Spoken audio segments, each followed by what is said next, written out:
सो आ गए हम अपने 9th क्वेश्चन पे, जो कि हमें बोल रहा है गिवन टू स्ट्रिंग, ठीक है, find if one string can be formed by rearranging the letter of other string.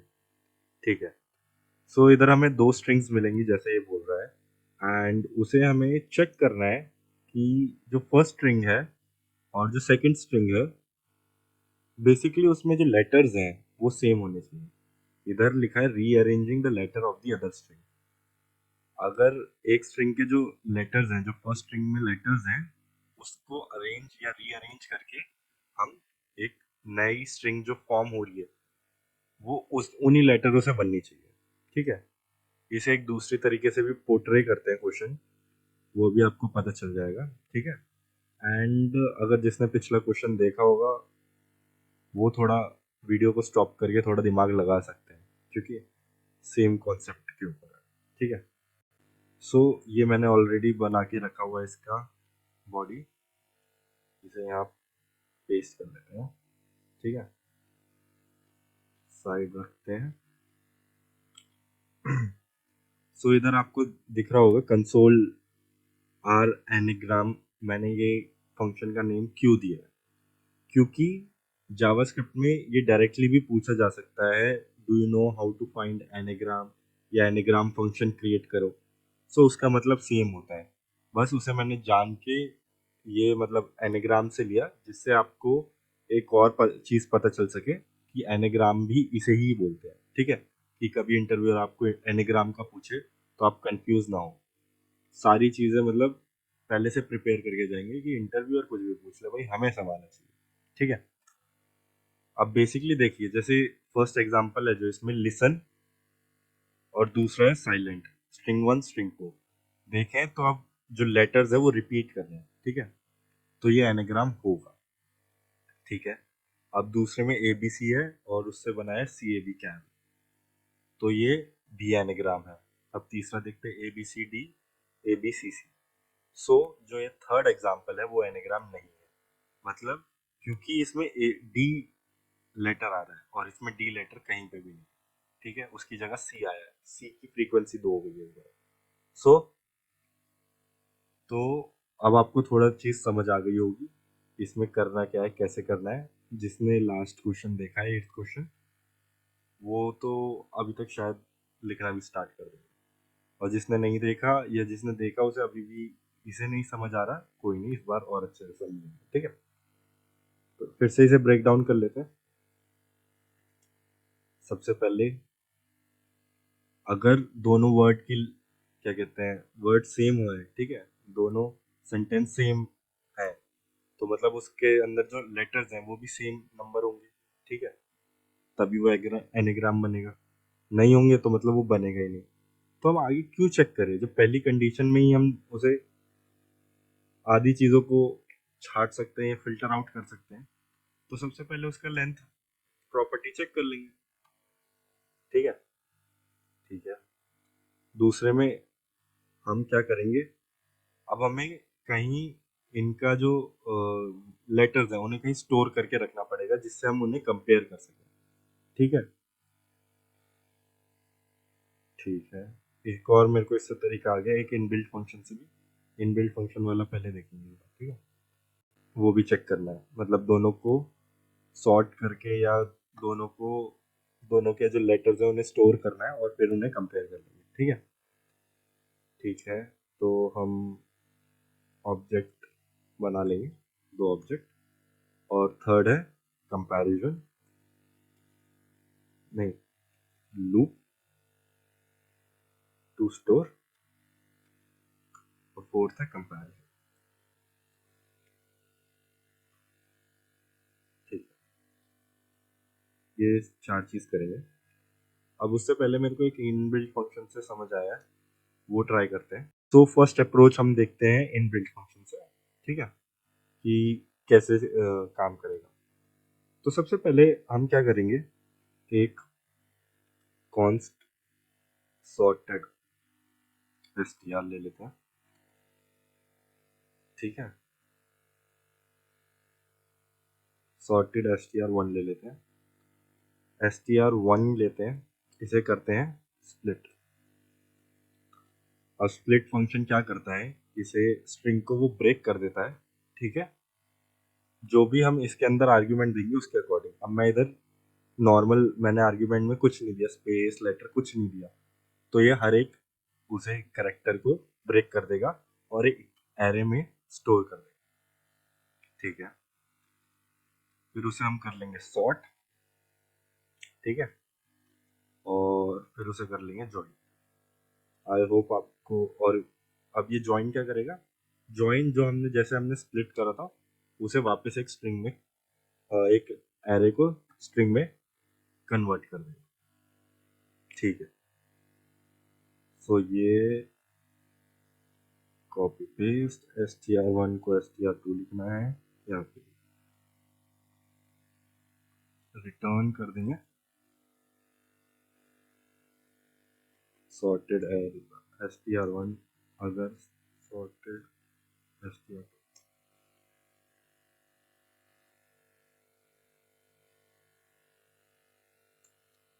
Run करके देख लेते हैं।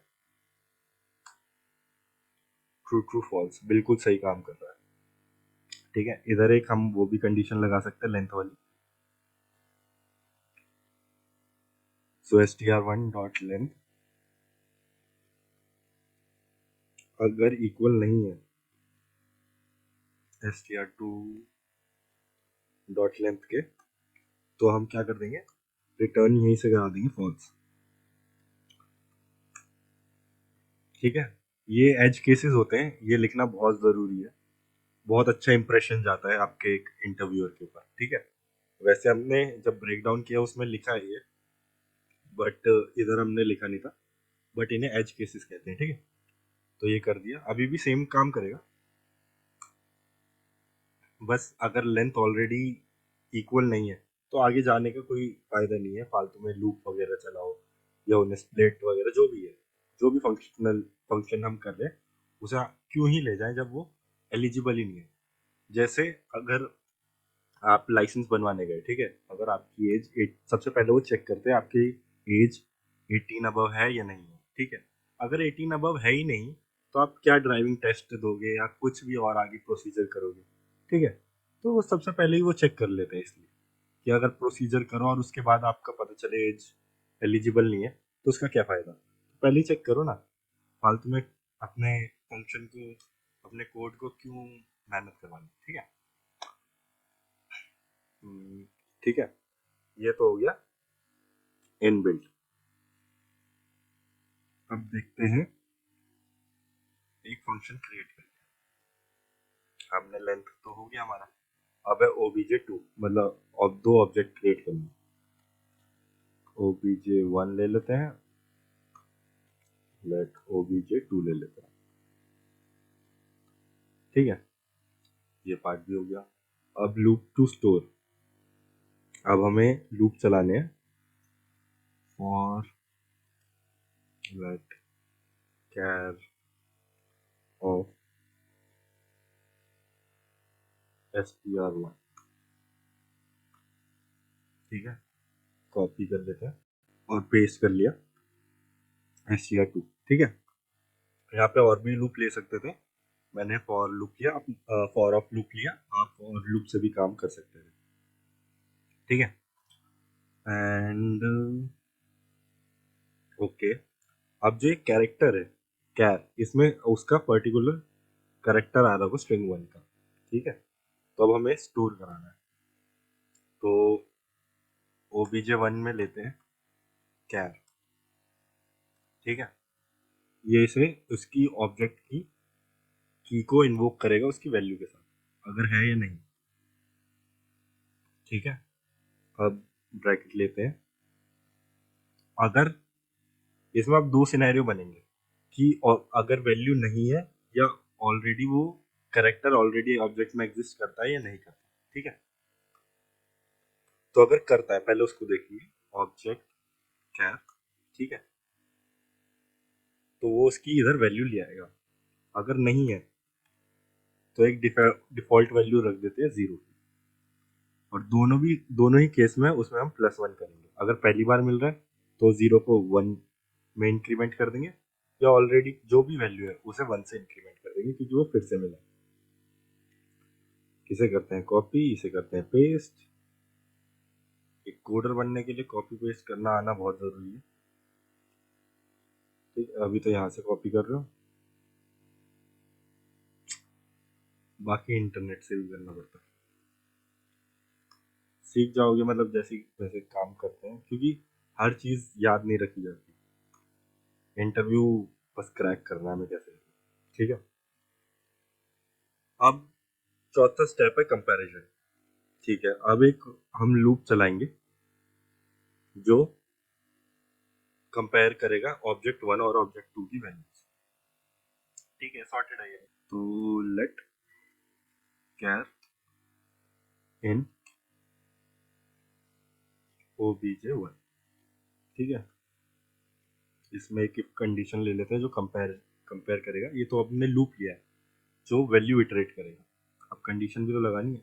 If obj1 char is not equal to obj2 char, अगर दोनों की फ्रीक्वेंसी मैच नहीं कर रही कीज क्या है इधर?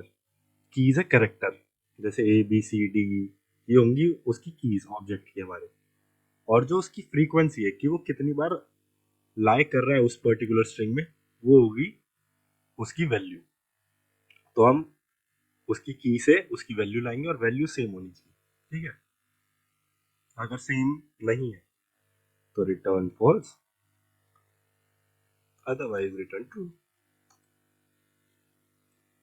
अगर वो सारी ये कंडीशन फुलफिल कर दिया तो बाहर एकदम एंड में लिख देंगे रिटर्न ट्रू। ठीक है, इसे एक बार ड्राई रन भी कर लेंगे। सबसे पहले एक बार कोड परफेक्ट चपाट पे वे सही है भाई, कोड हमने बिल्कुल सही लिखा। ठीक है, बट अगर आपने पुरानी वीडियो देख लेना इसके बाद, उसमें यही चीज एरे के साथ की हमने। ठीक है, ठीक है। अब मेरे को नहीं पता नहीं देखी है तुमने देखी है, नहीं देखी कोई नहीं, मैं इस वीडियो में फिर से समझा दूंगा चीज।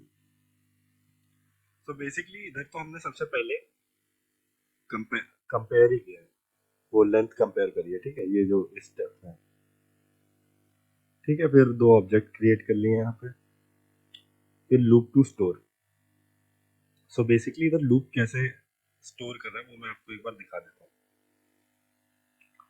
obj1 इक्वल्स टू, ठीक है, तो थोड़ा बड़ा कर लेते हैं।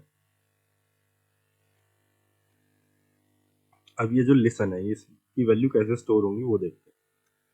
सबसे पहले लूप चला, कैर में आया एल, वो एल को चेक करेगा। चेक किया उसने, obj इधर करेक्टर में जाएगा एल, कोई वैल्यू नहीं है इधर। ठीक है, तो डिफॉल्ट वैल्यू क्या है? 0। और 0 में क्या करेगा वो? +1। तो इधर की आई इसकी एल, और इसकी वैल्यू क्या आई? 1 हो गई अब। ठीक है, अब ये गया आई पे, आई भी नहीं मिला इसे, तो ये आई को भी उसकी एक आईडी वो की क्रिएट करेगा एंड उसकी वैल्यू दे देगा 1। फिर वो एस पे गया,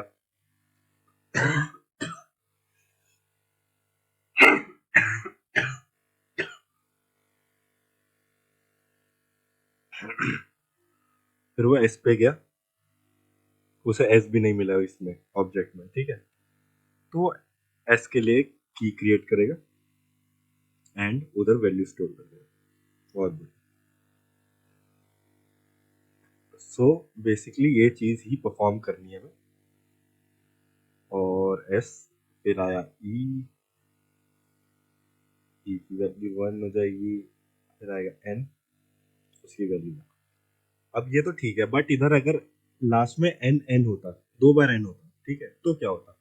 जब वो दूसरी बार एन को एनकाउंटर करता, तो जब वो पहली कंडीशन ये वाली रन करता obj1, जो ये है obj1 कैर, तो वो उसकी वैल्यू लेके आता जो कि ऑलरेडी ऑब्जेक्ट में है 1।